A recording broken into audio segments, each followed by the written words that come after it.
Monsieur le maire, chers collègues, il est difficile de rester muet face à votre proposition d'une telle augmentation de la taxe foncière, 25%. Nous connaissons le contexte national, il est particulier et difficile pour l'État et l'ensemble des collectivités locales, avec des recettes fiscales très sensibles à la conjoncture économique, avec un taux d'inflation, et ça a été dit tout à l'heure, que l'on ne maîtrise pas et qui risque d'atteindre un record d'ici la fin de l'année, avec des dépenses de fonctionnement fortement impactées par des crises successives, et la dernière en date, nous la connaissons tous, c'est la crise énergétique. Oui, l'État et les collectivités locales ont parfois le sentiment d'être considérés pour l'un comme une planche à billets et pour les autres de servir de variable d'ajustement. Oui, l'État et les collectivités locales sont devant une équation budgétaire bien compliquée. Mais enfin, n'oublions pas les Françaises et les Français. Ce sont eux qui trinquent au bout du bout. Les décisions prises, où qu'elles soient, doivent impacter le moins possible la vie des habitants. Les pouvoirs publics ne doivent pas céder à la facilité. Monsieur le maire, en augmentant de 25% la taxe foncière, vous avez choisi la facilité. C'est une très mauvaise nouvelle pour l'ensemble des Grenoblois, propriétaires ou pas, et ça a été dit tout à l'heure. D'abord, tous les propriétaires fonciers ne sont pas riches et vous le reconnaissez. Ils subiront 3 choses. Une perte réelle de pouvoir d'achat, puisque la suppression de la taxe d'habitation et de la redevance audiovisuelle était justement faite pour renforcer le pouvoir d'achat des ménages, de tous les ménages. Ce que l'État a donné d'une main, vous le reprenez de l'autre. L'inflation, ils subiront aussi l'inflation qui atteindra vraisemblablement des records d'ici la fin de l'année.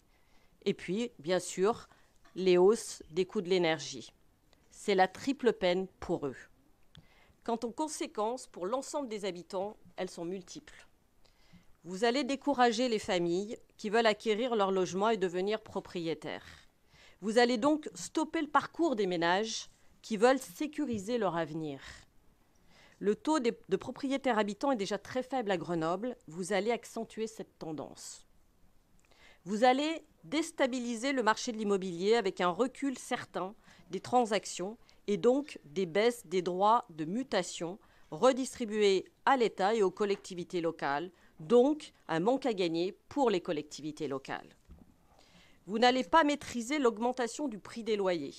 Les propriétaires répercuteront partiellement cette hausse sur les locations et vous ne pourrez pas l'empêcher. Vous allez appauvrir un peu plus les habitants en dégradant le revenu médian. Qui paiera votre justice sociale? Qui paiera pour venir en aide aux familles les plus modestes? Et enfin, Grenoble sera championne de France des villes de la même strate en matière de taxes foncières. Quel palmarès!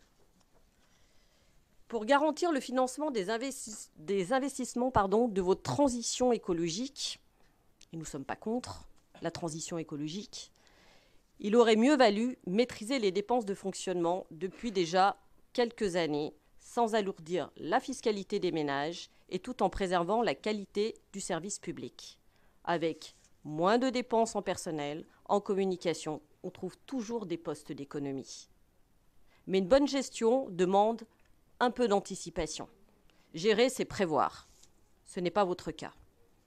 Et puis, pour terminer mon propos, j'ai envie de vous dire, assumez vos choix politiques, au lieu de vous défausser derrière l'État. Dites la vérité aux Grenobloises et aux Grenoblois. Nous avons décidé d'augmenter les impôts parce que la ville est ruinée, point. En réalité, vous n'avez pas su gérer notre ville, vous n'avez pas su diminuer les dépenses de fonctionnement en préservant l'investissement tout en maîtrisant la dette et sans prendre dans la poche des habitants. Vous n'êtes pas de bons gestionnaires. Je vous remercie.